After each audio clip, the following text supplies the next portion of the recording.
नमस्कार दोस्तों, मैं डॉक्टर मुकेश आपका हार्दिक अभिनंदन करता हूं आपके चैनल एस्ट्रो नक्षत्र 27 पर। जितने भी तुला राशि के जातक अभी मेरा ये वीडियो देख रहे हैं, देखिए आपके घर में कुंडली होगी, आप अभी के अभी निकाल सकते हैं। अब आप जब अपनी कुंडली खोलेंगे तो वहां पे कुछ नंबर्स लिखे होंगे। पहला भाव होता है लग्न, वहां पे एक नंबर लिखा होगा, 1 से 12 तक कोई नंबर होगा। 1 यानी मेष लगन, 2 यानी वृषभ लगन, 3 यानी मिथुन लगन, 4 यानी कर्क लगन, 5 यानी सिंह लगन, 6 यानी कन्या लगन, 7 यानी तुला लगन, 8 यानी वृश्चिक लगन, 9 यानी धनु, 10 यानी मकर, 11 यानी कुंभ और 12 यानी मीन लगन। लेकिन चंद्रमा सिर्फ 7 नंबर में लिखा होगा आपका, चाहे वो किसी भी भाव में हो, चाहे पहले, दूसरे, तीसरे से 12वें में कहीं भी होगा, यानी कि आप तुला राशि के हैं। लग्न अलग अलग होगा और जो ग्रह शुभ होते हैं या अशुभ होते हैं वो लग्न के आधार पे डिसाइड होते हैं। तो मैं बारी बारी से मैं सभी लग्नों के बारे में, कौन से ग्रह अच्छे हैं कौन से बुरे हैं, वो मैं आपको बता देता हूं। उसके आधार पे आप काम कीजिएगा 2022 में। सबसे पहले मेष लगन। मेष लगन के जो जातक होंगे, 1 नंबर से उनकी कुंडली का प्रारंभ होगा और 7वें भाव में चंद्रमा लिखा हुआ होगा जस्ट सामने। अब आपके लिए नोट कर लीजिएगा, सूर्य डबल पॉजिटिव, बिल्कुल शुभ है। उसके बाद चंद्रमा न्यूट्रल, मंगल पॉजिटिव, बुध अशुभ, बृहस्पति शुभ, शुक्र मार्केश और शनि अशुभ। अब वृष लगन, आपका जो चंद्रमा है वो 6ठे भाव में लिखा होगा। देखिए आपके लगन के अनुसार, अगर आपके लगन में 2 नंबर लिखा है यानी आप वृषभ लगन के हो गए। वृषभ लगन में सूर्य न्यूट्रल हो गए, चंद्रमा और मंगल दोनों अशुभ हो गए, बुध पॉजिटिव, बृहस्पति अशुभ, शुक्र शुभ और शनि योग कारक डबल शुभ।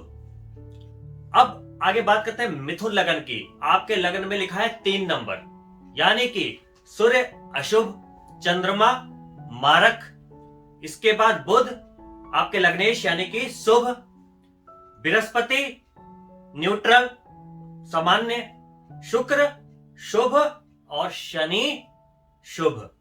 कर्क लगन में सूर्य हो गए मारक, क्योंकि 4 के बाद 5 आता है, सूर्य मार्केश हो गए। चंद्रमा शुभ, क्योंकि कर्क लगन हो गया वो लग्नेश हो गए। उसके बाद मंगल डबल शुभ, योग कारक हो गया, आपकी कुंडली का सबसे बढ़िया ग्रह। बुध नेगेटिव यानी कि अशुभ, बृहस्पति शुभ, शुक्र न्यूट्रल सामान्य और शनि अशुभ। अगला लगन सिंह लगन, सूर्य आपके लग्नेश हो गए, शुभ हो गए। चंद्रमा 12वें भाव के मालिक हो गए, न्यूट्रल हो गए, सामान्य हो गए। मंगल आपके हो गए योग कारक डबल शुभ, बुध हो गए अशुभ, बृहस्पति न्यूट्रल त्रिकोण के स्वामी है तो इसको शुभ के एरिया में आप ले सकते हैं। इसके बाद शुक्र भी अशुभ और शनि महा अशुभ।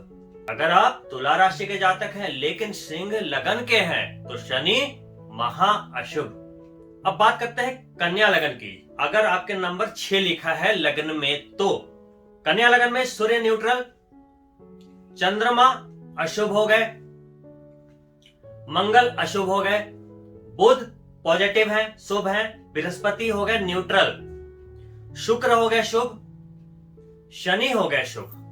यहां चूंकि शनि पंचमेश भी है और षष्ठेश भी है तो आप सामान्य रख सकते हैं, लेकिन चूंकि त्रिकोण के मालिक है तो शुभ रिजल्ट ही देंगे, क्योंकि कोई भी त्रिकोण के जो स्वामी होते हैं वो बढ़िया रिजल्ट ही देते हैं। लेकिन यहाँ पे आपको ज्योतिषीय सलाह आवश्यक है। अब बात आती है तुला लगन और तुला राशि, यानी कि आपके लग्न चार्ट में 7 ही लिखा हो और चंद्रमा भी वहीं लिखा हो तो आप हो गए तुला लगन तुला राशि। आपके सूर्य हो गए अशुभ और चंद्रमा हो गए शुभ, मंगल हो गए आपके लिए मारक और बुध हो गए शुभ, बृहस्पति हो गए अशुभ, शुक्र हो गए शुभ और शनि हो गए योग कारक यानी कि डबल पॉजिटिव। आइए अब बात करते हैं आपके लगन में अगर 8 लिखा है, नंबर 8, जिसका लगन है वृश्चिक और है तुला राशि, यानी कि आपके 12वें भाव में लिखा है चंद्रमा, तो आपके लिए सूर्य हो गए न्यूट्रल, चंद्रमा मंगल दोनों ही शुभ हो गए, बुध अशुभ, बृहस्पति योग कारक हो गए आपके डबल पॉजिटिव, शुक्र हो गए आपके लिए अशुभ और शनि हो गए न्यूट्रल सामान्य, ना शुभ ना अशुभ। अगर आपके लगन में लिखा नंबर 9 धनु, तो सूर्य हो गए शुभ, चंद्रमा अशुभ, मंगल शुभ, बुध न्यूट्रल सामान्य, बृहस्पति हो गए शुभ, शुक्र और शनि दोनों हो गए अशुभ। यही कारण है कि तुला राशि के जो धनु लगन वाले होते हैं शनि की समस्याएं ज्यादा रहती हैं। अब अगर आपका लगन है नंबर 10 यानी कि मकर लगन, मकर लगन में सूर्य हो गए नेगेटिव अशुभ, चंद्रमा मारक, मंगल भी अशुभ, बुध है आपके शुभ, बृहस्पति अशुभ, शुक्र योग कारक यानी शुक्र डबल पॉजिटिव और शनि भी शुभ। अगर आपका लगन है नंबर 11 यानी कुंभ, सूर्य मारक, चंद्रमा नेगेटिव यानी अशुभ, मंगल न्यूट्रल, बुध हो गए शुभ, बृहस्पति हो गए अशुभ, शुक्र हो गए आपके डबल पॉजिटिव यानी कि योग कारक ग्रह और शनि पॉजिटिव यानी कि आपके लग्नेश हो गए, तो शनि यहां आपके लिए भी बढ़िया हो गए। अब आखिरी लगन मीन लगन, मीन लगन में सूर्य अशुभ हो गए, चंद्रमा डबल शुभ, मंगल भी शुभ, बुध हो गए न्यूट्रल सामान्य, बृहस्पति हो गए शुभ, शुक्र हो गए अशुभ और शनि हो गए डबल अशुभ। तो दोस्तों आपने देखा कि आपके लग्न के अनुसार से शुभ ग्रह और अशुभ ग्रह बिल्कुल डिवाइड हो जाते हैं। इसके बाद आपको यह देखना पड़ेगा कि किसमें कितना पावर है। शुभ ग्रहों में पावर ज्यादा होनी चाहिए और नेगेटिव में कम होनी चाहिए। अगर उल्टा हो गया कि नेगेटिव अगर शनि अशुभ भी हो रहे हैं और पावर में भी हो गए, आपके लिए बहुत खराब हो गया। फिर अब आप देखिए कि दशा किसकी चल रही है। अच्छे ग्रह की दशा चल रही है तो आपका समय बिल्कुल अनुकूल है, और अगर खराब ग्रह की दशा भी चल रही है और ये 2022 आ गया तो आपको मनोनुकूल रिजल्ट नहीं मिलेंगे। फिर इसलिए मैं कहता हूं एक बार अपनी कुंडली को एक अच्छे एस्ट्रोलॉजर से बढ़िया तरीके से विवेचना करवाइए, ताकि आपको पता हो कौन ग्रह शुभ है, अशुभ है, उच्च है, नीच है, कहां पे पितृ दोष है, कहां पे क्या है, ग्रहण दोष तो नहीं है ना दोस्तों।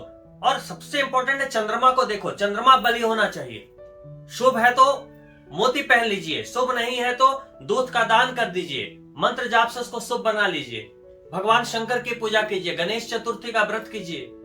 चंद्रमा बहुत इंपॉर्टेंट है। चंद्रमा बली होगा तो राजयोगों को रिसीव करेगा, जो अच्छे अच्छे गोचर हैं 2022 में उसके रिजल्ट्स को लाकर देगा। मान लो चंद्रमा केंद्रुम दोष में फंसा है आपका, मान लो कोई केंद्रुम दोष किसको कहते हैं, एक भाव में चंद्रमा है, उसके आगे भी कोई ग्रह नहीं है, पीछे भी कोई ग्रह नहीं है, चंद्रमा निर्बली पड़ गया, वो केंद्रुम दोष में हो गया जी, वो गरीबी का योग हो गया। तो मेन थिंग क्या हुआ, चंद्रमा में पावर ही नहीं। ये देखने की जरूरत है ना कि ये साल आपको पैसा देने के लिए आया है और चंद्रमा में पावर नहीं है, कैसे मिल जाएगा। मेरे वीडियो में बता देने से तो नहीं मिल जाएगा ना। मैं तो ये बोलूंगा कि गोचर अच्छा है जी, लेकिन चंद्रमा को अच्छा बनाना किसकी रिस्पॉन्सिबिलिटी है, आपकी है।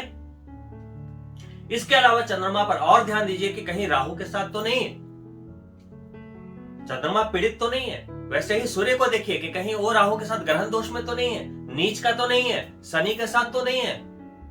दोस्तों ये सब ध्यान रखेंगे तो 2022 में एक बड़ी कामयाबी पाएंगे। कुंडली आपकी है, वो प्रारब्ध है, उससे भाग नहीं सकते आप, चाहे कितने भी समझदार बन जाओ, भाग नहीं सकते। तो दोस्तों सफलता के लिए गोचर के आधार पे आपकी स्ट्रेटजी के अनुसार आपको चलना है, एक्शन को जारी रखना है, लक्ष्य को हर हाल में पाने का जुनून रखना है। और साथ में ये जो कुंडली के बारे में मैंने बताया कि कौन से ग्रह शुभ हैं, अशुभ हैं, कोई दुर्योग तो नहीं, इसके लिए भी पूरी सजगता से प्रयास करके इसको साथ में लेकर चलना है, ताकि आने वाले हर राजयोग, हर ट्रांजिट का फायदा उठा पाए। इसी के साथ मैं आपसे निवेदन करना चाहूंगा कि अगर आप हमारे चैनल से नए जुड़े हैं तो सब्सक्राइब जरूर करें और बेल बटन दबाएं। साथ ही अगर वीडियो पसंद आया हो तो लाइक करें और अपने मित्रों के लिए शेयर भी अवश्य करें। और दोस्तों जब भी आप किसी मंजिल की तलाश में निकलेंगे, अपने लक्ष्य की कोशिश में निकलेंगे, तो समस्याएं तो आएंगी, संघर्ष तो आएंगे, बस उसे हंसते हंसते पार करते जाना है। अपने आत्मविश्वास से, अपने सब्र से, धैर्य से अपनी मंजिल की ओर बढ़ते जाना है, क्योंकि दोस्तों जिंदगी जीना आसान नहीं होता। बिना संघर्ष के कोई महान नहीं होता। जब तक पड़े ना हथौड़े की चोट, पत्थर भी भगवान नहीं हो सकता। तो दोस्तों, इसी के साथ मैं आपसे अनुमति चाहूंगा, अगली वीडियो में बहुत जल्द आपसे मिलता हूँ। तब तक के लिए नमस्कार।